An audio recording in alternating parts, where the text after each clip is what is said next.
Hay una grabación que puedes escuchar. En el estrecho de Hormuz, en la mañana del 18 de abril, un miembro de la tripulación a bordo de un superpetrolero indio llamado Sanmar Herald abrió un canal de radio para comunicarse con los buques iraníes que se aproximaban y dijo estas palabras: "Me dieron permiso para pasar, ahora están disparando". Esas 7 palabras transmitidas desde un puente en medio de la vía marítima más importante del mundo contienen toda la historia de dónde se encuentra esta guerra 24 horas antes de que expire el alto al fuego. Irán le dio permiso a ese barco para pasar. Irán le disparó de todos modos. El Sanmar Herald transportaba 2 millones de barriles de crudo iraquí. 2 lanchas cañoneras de la CGRI se habían aproximado sin ninguna advertencia por radio VHF, la práctica marítima estándar antes de cualquier acción de aplicación, y abrieron fuego. El petrolero invirtió el rumbo y se retiró hacia el oeste, de regreso al Golfo Pérsico, a 20 millas náuticas al noreste de Omán. El barco que Irán había autorizado a transitar dio media vuelta bajo el fuego y regresó por donde había venido. Y esto ocurrió menos de 24 horas después de que el ministro de Relaciones Exteriores de Irán, Abbas Araghchi, publicara en X que el paso por el estrecho de Hormuz se declaraba completamente abierto para todos los buques comerciales. La apertura, que hizo caer el precio del petróleo un 10% y llevó al S&P 500 a un récord histórico el viernes, duró menos de un día. Irán cerró la vía marítima más importante del mundo y disparó contra el barco de una nación amiga en la misma mañana. Para entender cuán significativa fue la elección del objetivo, es necesario comprender lo que India representa en el cálculo estratégico de Irán a lo largo de esta guerra. Irán no trató a India como un enemigo. Mientras Estados Unidos e Israel bombardeaban la infraestructura militar iraní durante 47 días consecutivos, Irán mantenía una lista específica de naciones cuyos barcos permitiría cruzar el estrecho de Hormuz. Esa lista incluía a China, Rusia, India, Irak y Pakistán. India no era un observador neutral en este acuerdo. Los buques con bandera india que transportaban contratos de importación de petróleo indio habían estado transitando por Hormuz con permiso iraní durante toda la guerra, mientras que los barcos estadounidenses y europeos no podían pasar. Irán estaba cultivando específicamente a India como una relación que valía la pena preservar durante el conflicto. India obtiene una parte significativa de sus importaciones de petróleo del Golfo. La buena voluntad iraní hacia el transporte marítimo indio no era accidental, era moneda diplomática. La Marina India incluso lanzó la Operación Sandalp entre el 14 y el 24 de marzo específicamente para escoltar a los buques cisterna de GLP con bandera india a través del Golfo de Omán después de que las restricciones iraníes se intensificaran. Y entonces, el 18 de abril, 2 lanchas cañoneras de la CGRI dispararon contra el Sanmar Herald y el Jag Arnav, ambos con bandera india, ambos transportando carga que India necesitaba, ambos transitando con autorización iraní previa.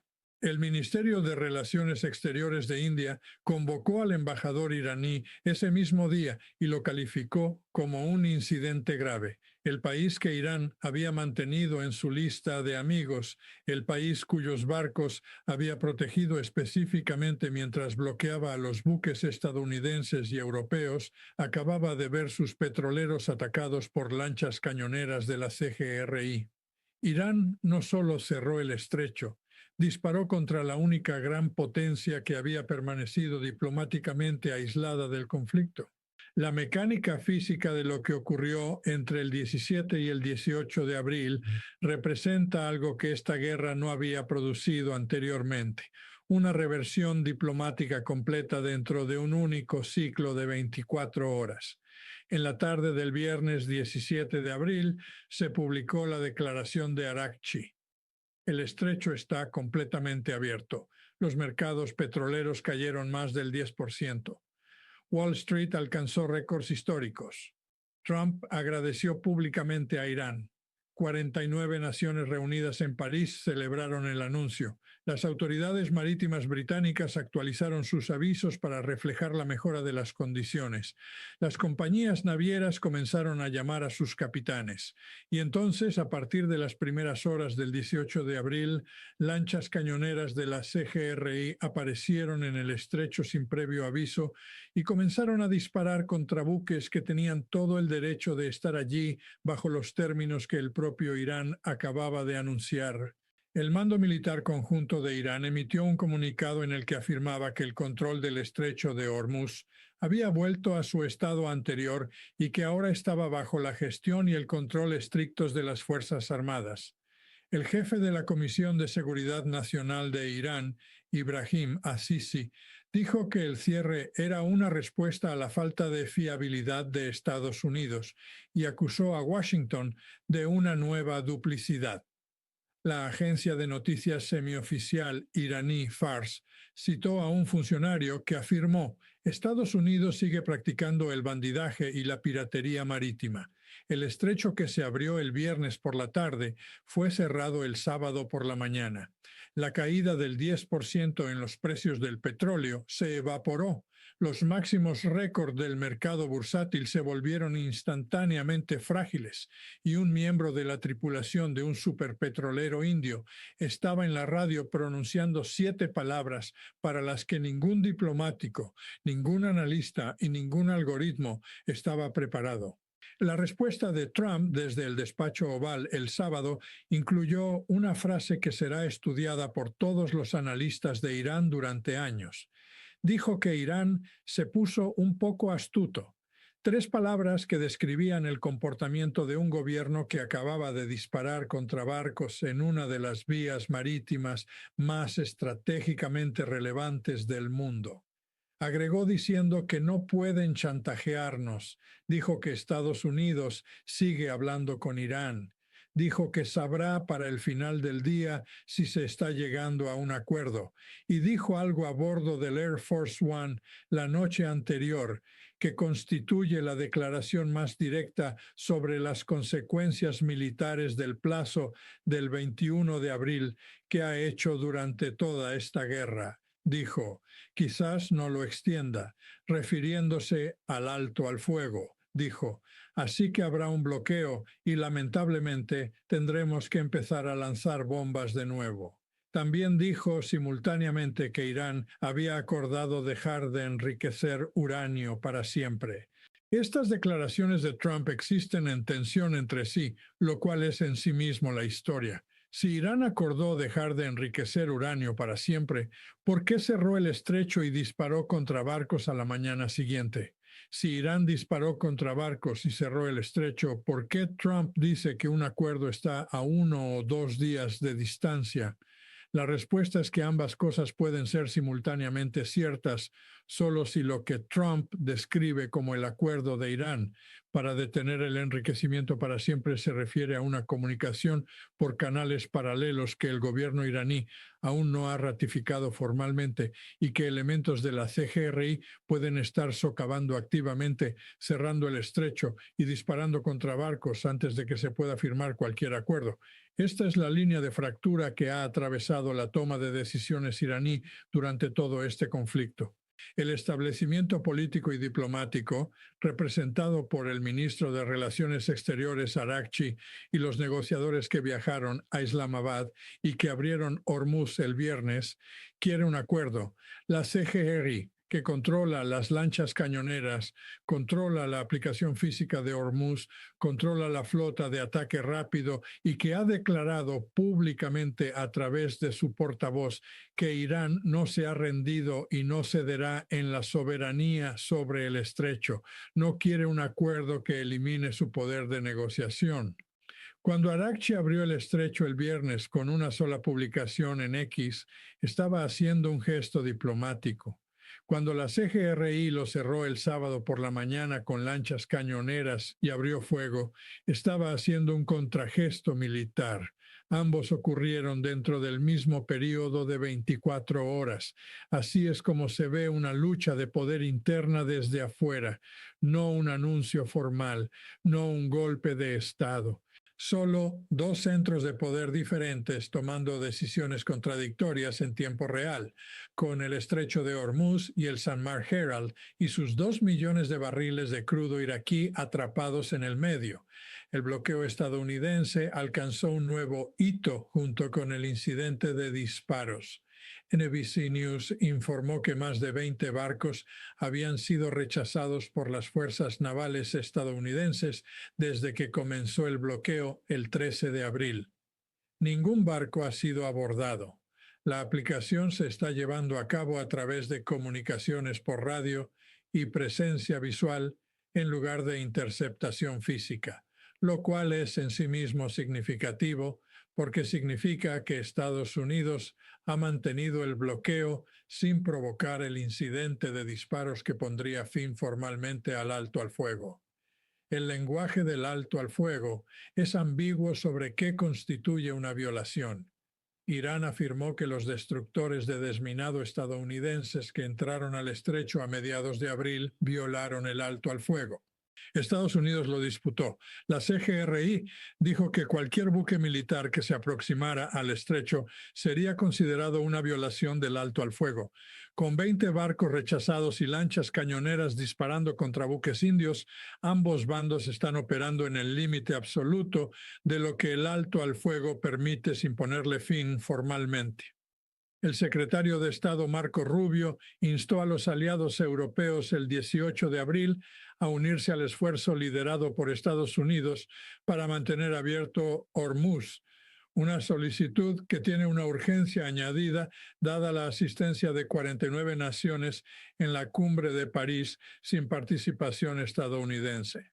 Trump convocó una reunión a nivel de gabinete en la sala de situación específicamente para abordar la situación en Hormuz y el estado de la cuestión en Irán. Según dos funcionarios estadounidenses con conocimiento de la reunión, el embajador británico dijo que la misión multinacional surgida de la cumbre de París tomará medidas para garantizar la libertad de navegación y tranquilizar al sector naviero. Los funcionarios iraníes, que estaban revisando lo que describieron como nuevas propuestas estadounidenses, no han establecido una fecha para una segunda ronda de conversaciones. Funcionarios estadounidenses dijeron a ABC News que el lunes es el primer día factible para que pueda llevarse a cabo una segunda ronda de negociaciones en Islamabad, pero nada está confirmado y las delegaciones no están definidas. Las implicaciones económicas del incidente de disparos van más allá de los precios del petróleo. Las exportaciones de petróleo del Golfo ya habían caído aproximadamente un 60% desde su nivel previo a la guerra de 25 millones de barriles diarios a alrededor de 10 millones. Los 2 millones de barriles de crudo iraquí del Sanmar Herald representaban la contribución de un solo buque para cerrar esa brecha. Cuando ese buque regresó bajo el fuego, esos 2 millones de barriles volvieron al Golfo Pérsico en lugar de llegar a su destino, multiplicados por cada barco que no pudo transitar con seguridad el 18 de abril. Las matemáticas económicas del nuevo cierre del estrecho aterrizaron de inmediato en todos los mercados energéticos, en todos los escritorios de seguros marítimos y en todos los ministerios de energía gubernamentales que habían pasado el viernes celebrando la reapertura del estrecho. La advertencia del Comité Internacional de Rescate de que los retrasos en la cadena de suministro derivados del cierre original tardarían semanas en resolverse, emitida apenas el día anterior, se volvió instantáneamente más urgente al llegar el nuevo cierre antes de que hubiera transcurrido una sola semana. Lo que ocurra en las próximas 48 horas determina todo lo que sigue. Si se celebra una segunda ronda de conversaciones antes del 21 de abril y se produce, aunque sea un acuerdo marco, el alto al fuego puede ser extendido y el bloqueo puede comenzar a desmontarse a cambio de compromisos nucleares iraníes. Si no se producen conversaciones y el alto al fuego expira el 21 de abril a medianoche, la declaración de Trump en el Air Force One entra en vigor operativa.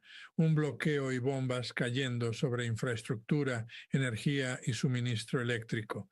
Si las conversaciones ocurren y fracasan de nuevo, la expiración del alto al fuego llega de todos modos sin ningún marco acordado y con ambas partes habiendo agotado la vía diplomática que Pakistán construyó. Las lanchas cañoneras de la CGRI que dispararon contra el Sanmar Herald sin previo aviso el sábado por la mañana pueden haber sido la acción militar individual más trascendental de toda esta guerra de 50 días.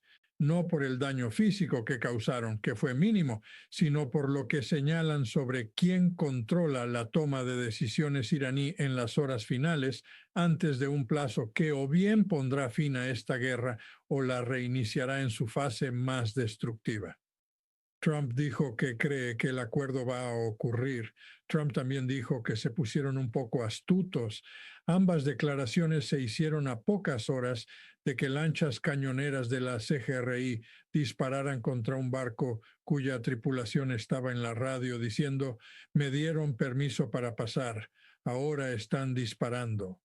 El alto al fuego expira en 2 días. La segunda ronda de conversaciones no tiene fecha, delegación ni lugar confirmados. Y en algún lugar del estrecho de Hormuz, a 20 millas náuticas al noreste de Omán, 2 millones de barriles de crudo iraquí están en el Golfo Pérsico a bordo de un barco que regresó bajo el fuego, esperando saber si las próximas 48 horas producen un acuerdo o producen la segunda fase de esta guerra.